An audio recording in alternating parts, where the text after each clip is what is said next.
ഇപ്പോൾ പാലക്കാട് CPM ജില്ലാ secretary ഗോകുൽദാസിന്റെ പ്രതികരണത്തിലേക്ക് പോയി. അവിടെ 3 ആനകൾ കുറച്ച് ദിവസമായിട്ടുണ്ട് എന്നാണ് ആളുകൾ പറയുന്നത്. ഇവരുടെ ശ്രദ്ധയിൽപ്പെട്ടില്ല. ഇവരുടെ വീട്ടുകാർ ലേറ്റായിട്ടാണ് അറിഞ്ഞത്. കുട്ടി സ്പോട്ടിൽ മരിച്ചു, ഇവരുണ്ട്. ആ പ്രദേശം കുറച്ച് പ്രയാസമുണ്ട്. ആനകൾ വരുന്നതാണ്. ഒരു 8-10 വീടുകളാണ് അവിടെ ഉള്ളത്. ലൈറ്റ് പോയാൽ ആന നിൽക്കുന്ന അറിയില്ല. ഞങ്ങളിപ്പോൾ അങ്ങോട്ട് പോകുമ്പോൾ അങ്ങോട്ട് പോകാൻ പറ്റാത്ത നിലയാണുള്ളത്. കാരണം രാത്രിയായിരുന്നു, 2 വശവും കാടുമാണ്. അപ്പോൾ RRTയും ഇപ്പോൾ ഞങ്ങൾ ആ സ്പോട്ടിൽ പോയി RRTയും കാര്യങ്ങളും വരാൻ പറഞ്ഞിട്ടുണ്ട്. വളരെ സങ്കടകരമായിട്ടുള്ളൊരു സംഭവമാണ്. നാളെ ഉച്ചവരെ പൊതുവിൽ അവിടുത്തെ പ്രദേശത്തെ ആളുകൾ പ്രതിഷേധമായിട്ട് ഹർത്താൽ പറഞ്ഞിട്ടുണ്ട്.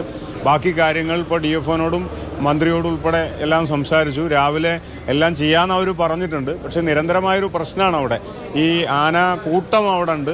RRT വന്ന് കാട്ടിലേക്ക് ഓടിക്കും. പക്ഷേ കാട്ടിലേക്ക് ഓടിക്കുമെന്ന് പറഞ്ഞാൽ റബ്ബർ മറ്റു കാര്യങ്ങൾ അത് എങ്ങോട്ടാണ് മാറുന്നതെന്ന് അറിയില്ല. അവർ തിരിച്ചു പോയി കഴിഞ്ഞാൽ പ്രയാസമാണ്. പാലക്കാട് ജില്ലാ കമ്മിറ്റി അംഗം ഗോകുൽദാസിന്റെ പ്രതികരണമാണ് കേട്ടത്. നാളെ ഹർത്താലിനും CPM ആഹ്വാനം ചെയ്തിട്ടുണ്ട്. വനംവകുപ്പിന്റെ വീഴ്ചയെന്നാണ് CPM ആരോപിക്കുന്നത്. ഇപ്പോൾ രാഷ്ട്രീയ ഭേദമില്ലാതെ എല്ലായിടങ്ങളിലും ഇത്തരം സംഭവങ്ങൾ ഉണ്ടാകുമ്പോൾ വലിയ പ്രതിഷേധങ്ങൾ ഉണ്ടാകുന്നുണ്ട്. സർക്കാരിനെതിരെ, മന്ത്രിക്കെതിരെയൊക്കെ പ്രതിഷേധങ്ങൾ നമ്മൾ കണ്ടിട്ടുള്ളതാണ്.